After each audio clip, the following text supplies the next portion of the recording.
नमस्कार, मैं हूं शिल्पी त्रिपाठी और आप देख रहे हैं द यूपी खबर। आज हमारे साथ मौजूद हैं संजय गुप्ता जी, जो व्यापार मंडल के अध्यक्ष हैं। तो आज हम उनसे बजट के ऊपर बात करेंगे। तो आपका स्वागत है। धन्यवाद। मैं सबसे पहला सवाल आपसे ये करूंगी कि जो आज बजट पेश हुआ है उससे आपको क्या उम्मीद है?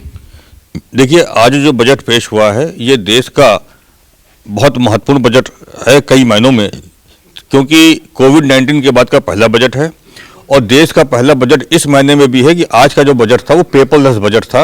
आज का बजट आज़ाद भारत में पहली बार ऐसा हुआ जब बजट छपा नहीं है, बजट केवल डिजिटल मोड पे है।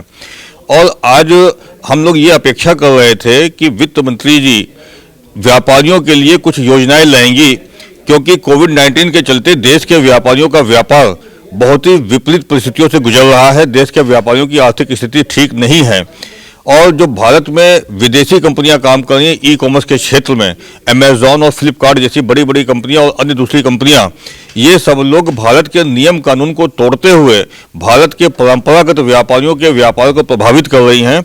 ऐसे में हम लोग उत्तर Pradesh Adarsh Vyapar Mandal confederation of all India traders, हम लोग लगातार सरकार से ये मांग कर रहे थे कि देश में ई कॉमर्स के लिए कोई पॉलिसी होनी चाहिए। आज हम लोग उम्मीद कर रहे थे कि ई कॉमर्स की पॉलिसी आज घोषित होगी, साथ ही साथ रिटेल सेक्टर के लिए भी रिटेल ट्रेड पॉलिसी आज आएगी, ये हम लोग उम्मीद कर रहे थे। व्यापारियों के लिए आसान ऋण की योजना कोई बनेगी, आज हम लोग इसकी भी उम्मीद कर रहे थे कि व्यापारियों के लिए आसान ऋण योजना 2 करोड़ तक का लोन बिना सिक्योरिटी का हमको मिले, हम लोग इस बात की आज उम्मीद कर रहे थे।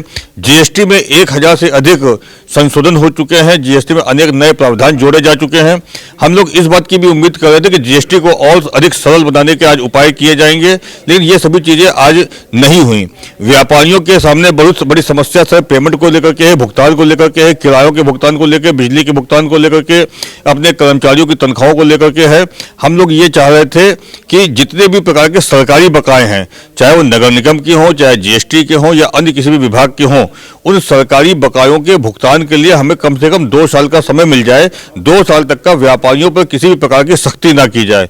इस तरीके की अनेक हम लोग उम्मीदें कर रहे थे, क्योंकि देश के वित्त मंत्री जी को, देश के प्रधानमंत्री जी को व्यापारियों की दशा के बारे में पूरी तरीके से जानकारी है। तो हम लोग उम्मीद कर रहे थे कि आज कोई ना कोई विशेष पैकेज व्यापारियों के लिए आएगा, लेकिन ये सब कुछ भी ना आने की वजह से देश के व्यापारियों को आज के बजट से निराशा हुई। जैसा कि आप कह रहे हैं कि देश के लोगों को, मतलब कि व्यापारियों को बजट से निराशा हुई है, लेकिन कहा यह जा रहा है कि जो बजट आज पेश किया गया है उससे सभी लोगों को बहुत ही हित होगा और अर्थव्यवस्था जो है वो पटरी पर आ जाएगी, ये कहा जा रहा है। देखिए, जब पिछला बजट आया था उसमें भी तमाम दीर्घकालिक योजनाएं थी और आज भी जो बात हुई है तो दीर्घकालिक योजनाएं की ही बात हुई है। कई सेक्टर्स में आपने जो फंड की व्यवस्था की, देखिए ये हेल्थ का सेक्टर है। हेल्थ का सेक्टर तो वास्तव में इस समय बहुत इंपॉर्टेंट है, बल्कि हम ये कह सकते हैं कि सेना से ज़्यादा महत्वपूर्ण इस समय हेल्थ का सेक्टर है और सरकार ने उस दिशा में काम किया, निश्चित रूप से वो स्वागत योग्य है। लेकिन जो दूसरे जिन्होंने काम किए वो बड़े लोगों से टैक्स लेकर के जो कम आय वाले लोग हैं उनको देने का काम किया है। वो पूरी तरीके से वोट बैंक से प्रभावित है, चुनाव से प्रभावित है और जिन राज्यों में चुनाव होने वाले हैं उन राज्यों की वित्त मंत्री जी ने ज़्यादा चिंता की है, दूसरे राज्यों की अपेक्षा उन्हीं राज्यों में ज़्यादा फंड की व्यवस्था की गई है। आपको क्या लगता है कि जो आज बजट पेश हुआ है इसका असर 2022 के चुनाव पर पड़ेगा या नहीं? देखिए, अभी उत्तर प्रदेश की सरकार का 1 साल का कार्यकाल है और वो चुनाव की स्थिति लगभग मार्च में है, तो मुझे लगता है कि शायद एक बजट अभी और केंद्र सरकार दे सकती है यूपी चुनाव के पहले। और जिस तरीके से आज जिन राज्यों में चुनाव होने वाला है उन राज्यों की चिंता की गई है, तो मुझे लगता है कि अगले बजट में यूपी की चिंता की जाएगी, लेकिन बहुत सकारात्मक प्रभाव कोई पड़ेगा ऐसा नहीं है। कुछ चीज़ें इन्होंने की हैं उसका हम सभी स्वागत करते हैं, लेकिन हाउसिंग लोन कम होना चाहिए था, बैंकों के जो ब्याज पड़ते हैं, चार्जेस, डिजिटल इंडिया की बात होती है।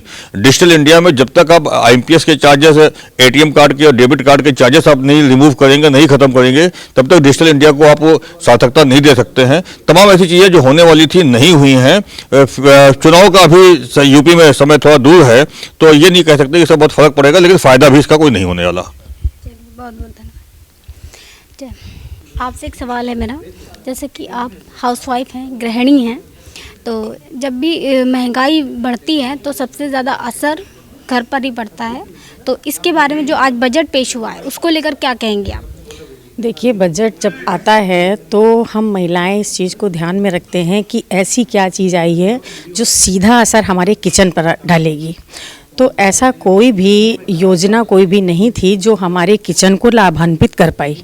इसके अलावा किचन छोड़ दीजिए, अभी गैस के सिलेंडर के दाम 50 रुपये सीधे सीधे बढ़ गए हैं और पेट्रोल की कीमतें बढ़ रही हैं। इसके अलावा आप देखिए कि जिस तरीके से पूरे देश भरे में महिलाओं की सुरक्षा को लेकर प्रश्न चिन्ह खड़े किए जा रहे हैं, तो आज कहीं भी महिला किसी भी क्षेत्र में महिला सुरक्षित नहीं है।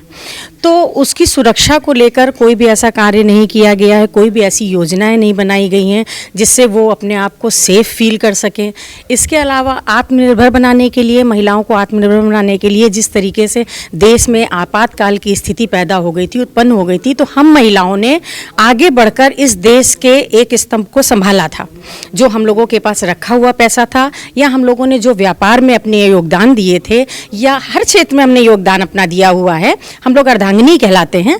तो उस हिसाब से जिस तरीके से हम लोगों ने देश को संभाला, आधे तरीके से हम लोगों को कहीं से कोई ऐसा वो नहीं मिला, कोई योजना नहीं मिली जिससे हम आगे बढ़ सकें और अपने आप को आत्मनिर्भर बना सकें।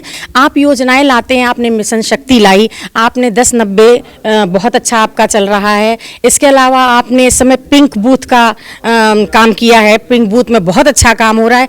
लेकिन हमें ये सोचना पड़ेगा कि ये जो पिंक बूथ हमारे बनाए गए हैं, जगह जगह पर बनाए गए हैं, क्या महिलाएं वहां जाना पसंद कर रही हैं? जैसे कि मिशन शक्ति है और पिंक बूथ है, ये योजनाएं तो योगी जी लाए हैं, लेकिन जो 10-90 वाली आपने बात की तो अखिलेश यादव की योजना है ना। जी जी, देखिए ऐसा है, सरकार कोई भी हो, सरकार चाहे अखिलेश जी की रही हो, चाहे योगी जी की रही हो, हमें किसी पर्टिकुलर चेहरे से कोई फर्क नहीं पड़ता है। हमें यह है कि हम इस देश में रह रहे हैं, इस देश में हर तरह के चुनाव के लोग आते हैं। हमने ही उन्हें चुना है, योगी जी को भी हमने ही चुना था, अखिलेश जी को भी हमने ही चुना है।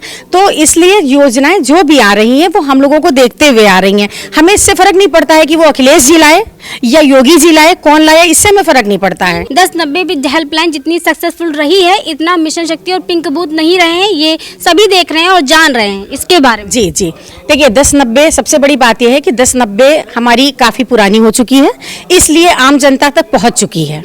ठीक है, आम जनता उसको जान चुकी है। मिशन शक्ति है, अभी शुरुआत है उसकी, धीरे धीरे वो भी सक्सेस होगी। इसके अलावा ये पिंक बूथ है, पिंक बूथ पे बहुत जोरों से भावी सरकार कार्य कर रही है, वो भी ईश्वर चाहेगा वो भी सक्सेस होगी। देखिए यहाँ पर हम थोड़ा सा एक बात और कहना चाहेंगे, जो भी योजनाएं आती है और हम आप जैसे जो शिक्षित वर्ग के लोग हैं, उनको ये चाहिए कि आम जनता तक उस योजना को समझाने की कोशिश करें। क्योंकि देखिए, हम कोई भी अगर टॉप पर बैठा हुआ है वो हर आम आदमी तक नहीं पहुंच सकता है।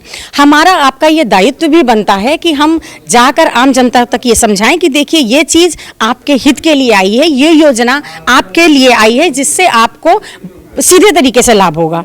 तो ये जब आप ये हम लोगों में अवेयरनेस जिस दिन आ जाएगी ना, उस दिन मुझे लगता है कि जो योजनाएं हम लोगों के लिए आ रही हैं उसका हम लोग फ़ायदा और भी अच्छा उठा सकते हैं। बहुत बहुत धन्यवाद। Thank you. तो जैसा कि आपने देखा कि व्यापारियों ने अपनी बात रख दी है कि और बता दिया है कि जो बजट आया है उससे उन्हें कोई भी फ़ायदा नहीं मिल रहा है। ऐसे ही और मुद्दों पर बात करने के लिए बने रहिए हमारे साथ और देखते रहिए द यूपी खबर। वीडियो जर्नलिस्ट सस्मी सिंह के साथ मैं शिल्पी त्रिपाठी।